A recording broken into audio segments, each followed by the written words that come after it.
Friends, कैसे हैं आप सब लोग। आई होप आप सब लोग खैरियत होंगे। मैं भी अल्हम्दुलिल्लाह बिल्कुल ठीक ठाक हूँ आप लोग की दुआओं के साथ। आज हम बात करने वाले हैं केराटिन ट्रीटमेंट के ऊपर। जो लोग बाहर से महंगे महंगे केराटिन ट्रीटमेंट करवा के थक चुके हैं, वो मेरे कहने पर एक बार ये वाली रेमेडी ज़रूर घर पे ट्राई कीजिए।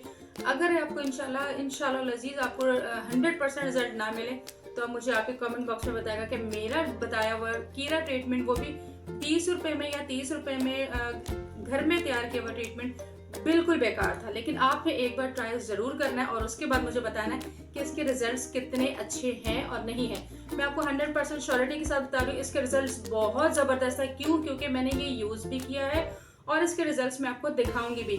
ये इतना ज़बरदस्त है, जिन लोगों के भी बहुत ज़्यादा फ्रिजी हेयर हैं, जिन लोगों के बहुत ज़्यादा ड्राई हेयर हैं, या जिन लोगों के हेयर्स इस तरह से हो जाते हैं जैसे बम फट जाता है, पूरे हेयर्स फैल जाते हैं, उस तरह के हेयर्स है, या जो लोग केराटिन ट्रीटमेंट करवाना चाहते हैं बिल्कुल स्ट्रेट बाल हो जाए, जो ये चाहते हैं घर बैठे, ओनली 20 रुपीज़ या 30 रुपीज़, ये बहुत ज़्यादा मैं बता रही हूँ, 20 या 30 रुपीज़ से ज़्यादा ऊपर नहीं लगेंगे। और आपका इस केराटिन ट्रीटमेंट का जो रिजल्ट होगा वो फर्स्ट टाइम यूज़ पे ही आपको 80% 70-80% रिजल्ट दिखेंगे। और आप खुद फील करेंगे कि आपके हेयर्स इतने सॉफ्ट हो गए कि आपको कॉम करने की ज़रूरत नहीं पड़ेगी। आप इसी तरह फिंगर कॉम से ही आपके हेयर्स में जब वो गुलजे पड़ जाती हैं, जो घंटा यूँ करते रहते हैं और निकालते निकालते, वो निकालने की ज़रूरत ही नहीं पड़ेगी। इतने सॉफ्ट हो जाएंगे और इतने स्ट्रेट हो जाएंगे कि उनमें जो कर्ल्स जो पड़ जाते हैं ना हेयर्स में, वो बिल्कुल खत्म हो जाएंगे। आप मेरे कहने पर एक बार यूज जरूर कीजिएगा।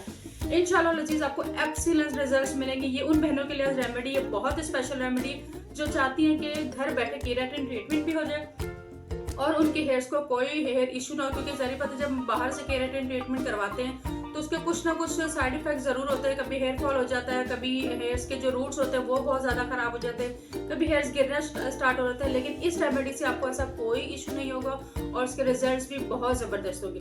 तो चलिए बिना टाइम जाए कि हम अपनी प्यारी प्यारी बहनों के लिए जबरदस्त किस्म की रेमेडी स्टार्ट करते हैं और बताते हैं आज घर बैठकर आप इतना जबरदस्त केराटिन ट्रीटमेंट कैसे करवा सकते हैं।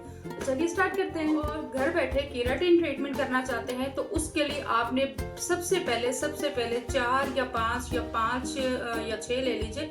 जिस हिसाब से आपकी हेयर्स की लेंथ है उस हिसाब से आपने लेडी फिंगर ले लेनी। लेडी फिंगर मतलब भिंडियां ले लेनी है। भिंडियां को ले लेना है और भिंडियों को कट कर लेना है। कट करने के बाद आपने एक बाउल ले लेना है, जो सॉस पैन या बाउल जो भी आपके पास है जिसमें आप उसे पका सके। उसमें 1 गिलास आप वाटर ऐड कीजिए। वाटर ऐड करने के बाद उन कट की हुई भिंडियों को, लेडी फिंगर को उसके अंदर ऐड कर दीजिए। उसमें ऐड करने के बाद उसे थोड़ा तेज फ्लेम पे पानी को बॉईल कर लीजिए।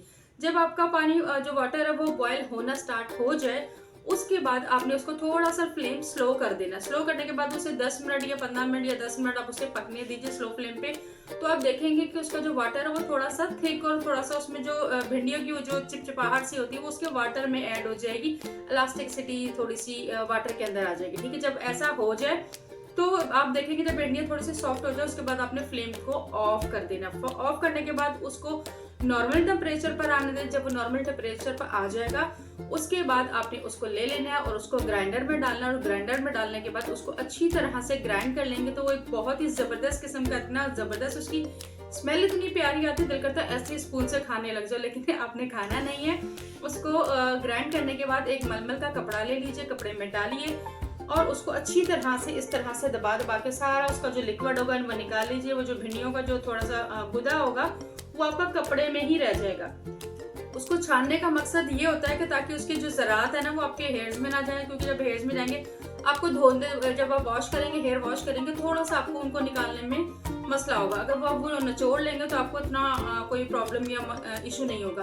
आपके लिए इजीली सिर्फ हेयर वॉश करना और 1 मिनट का काम हो जाएगा। ठीक है, जब आप उस लिक्विड को निकाल लेंगे, निकालने के बाद उसके बाद आपने 1 टेबल स्पून आपने राइस फ्लावर ले लेना। अगर वो ना हो तो कॉर्न स्टार्च ले लीजिए। अगर दोनों में से जो भी आपके पास अवेलेबल है, कोई ना कोई अवेलेबल होता है तो वो ले लीजिए।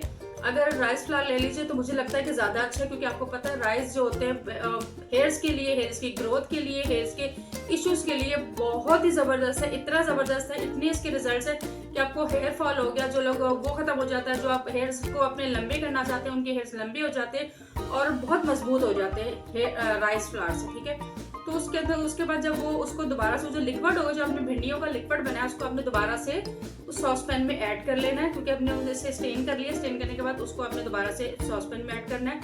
फ्लेम दोबारा ऑन कर देना। उसके बाद राइस फ्लावर का 1 टेबल स्पून या 1.5 टेबल स्पून उसमें दोबारा डाल लीजिए और उसको दोबारा फ्लेम पे तकरीबन 5 मिनट या 10 मिनट 5 मिनट से स्लो फ्लेम पे पकने दीजिए, ताकि उस वाटर के अंदर जो राइस फ्लावर है उसका जो सारा जितने भी बेनिफिट्स है वो अच्छी तरह से उसके अंदर ऑब्जर्व हो जाए। ठीक है, उसके बाद आपने फ्लेम दोबारा अगेन उसको फ्लेम बंद कर देना। फ्लेम बंद करने के बाद उसको फिर आपने दोबारा से नॉर्मल टेम्परेचर पर आने देना है और उसको फिर आपने उसको दोबारा से जब वो नॉर्मल टेम्परेचर पर आ जाए तो उसी मलमल के कपड़े में दोबारा डालिए और उसे अच्छी तरह से दबा दबा के जो उसका सारा जो लिक्विड है वो निकाल लेना है। इस तरह से राइस फ्लावर का जो भी थोड़ा बहुत ज़रात है कुछ भी होंगे वो सारी चीज़ें सेपरेट हो जाएंगी। जब वो सेपरेट हो जाएंगी तो आपको जो आपके हेयर्स में जो लिक्विड होगा बिल्कुल प्लेन और बिल्कुल सिंपल लिक्विड हो जाएगा, वो रह जाएगा, ताकि वो आपके हेयर्स पे लगाते हुए कोई मसला या प्रॉब्लम ना हो। ठीक है, अब आपने उस लिक्विड को अपने पूरा जो आपने बनाया है उसके अंदर नारियल का तेल डाल लीजिए अगर आपके पास है, उसके साथ हो सके तो थोड़ा सा ग्लिसरीन डाल लीजिए, सॉरी कैस्टर ऑयल डाल लीजिए। अगर कैस्टर ऑयल नहीं है तो कोई इशू नहीं है, आप सिंपल सिर्फ नारियल का ऑयल इसके अंदर थोड़ा सा डाल लीजिए, उसे अच्छी तरह से मिक्स कर लीजिए और अपने पूरे हेयर्स पर लगा लीजिए। पूरे हेयर्स पर लगाने के बाद आपने इसे तकरीबन 2 घंटे के लिए छोड़ना है और अपने जो हेयर्स है उनको कवर कर लीजिए, चाहे किसी टॉवल से कर लीजिए, टॉवल नहीं है तो कोई शॉपिंग बैग ले लीजिए, उससे अच्छी तरह से कवर कर लीजिए। 2 घंटे के बाद आपने उसे नॉर्मल वाटर से धो लेना है और बिफोर जो आपके हेयर्स होंगे उनमें और जब हेयर वॉश करने के बाद आप उन्हें ड्राई करेंगे उनमें आपको जमीन आसमान का फर्क डिफरेंस दिखेगा, इंशाल्लाह लजीज दिखेगा और इतना जबरदस्त रिजल्ट होगा कि आप वाकई कहेंगे कि वाकई बेस्ट रेमेडी है। तो आप इसको यूज कीजिए, वीक में 2 टाइम यूज कर लीजिए, 3 टाइम यूज कर लीजिए, कोई इशू नहीं, कोई प्रॉब्लम नहीं, कोई टेंशन नहीं है, बिल्कुल इसका कोई साइड इफेक्ट नहीं होगा, आपके हेयर्स पे फायदा ही होगा, कोई इशू नहीं होगा। ये यूज कीजिए इंशाल्लाह लजीज। आपको 1 मंथ तो मैं ज्यादा ही बता रही हूँ, आपको 15 डेज के अंदर, अगर वीक में 2 या 3 टाइम भी यूज करती है तो 15 डेज के अंदर अंदर आपके हेयर्स 80 to 90% जो है बिल्कुल स्ट्रेट हो जाएंगे और आप खुद बोलेंगे, आपको खुद फील होगा कि आपको केराटिन वाकई नहीं करवाना चाहिए। जो हम इतने ज्यादा पैसे दे के केराटिन ट्रीटमेंट करवाते हैं वो हमें नहीं करवाना चाहिए, वो आपको 20-30 रुपीज में ही हो जाएगा और इसके रिजल्ट्स आपको इंशाल्लाह बहुत जबरदस्त मिलेंगे। अगर रिजल्ट्स आपको अच्छे लगे और आपको केराटिन ट्रीटमेंट पसंद आए तो मुझे फीडबैक देना बिल्कुल नहीं भूलेगा, चैनल को सब्सक्राइब करना बिल्कुल नहीं भूलेगा और अगर आपको रेमेडी जबरदस्त लगी है, समझ में आई है तो अपनी उन प्यारी प्यारी बहनों के साथ ये रेमेडी जरूर शेयर कीजिएगा जिनको इनकी जरूरत है, ताकि इस छोटी सी रेमेडी को जब आप उनके साथ शेयर करेंगे तो ये आपका छोटा सा प्यार होगा जो मुझे नेक्स्ट वीडियो बनाने के लिए बहुत मोटिवेट करेगा और मैं आपके साथ इसी तरह अच्छी अच्छी वीडियोस लेकर आती रहूंगी। इंशाल्लाह दुआ में जरूर याद रखेगा। नेक्स्ट वीडियो में आपके साथ दोबारा मुलाकात होगी। अल्लाह हाफिज।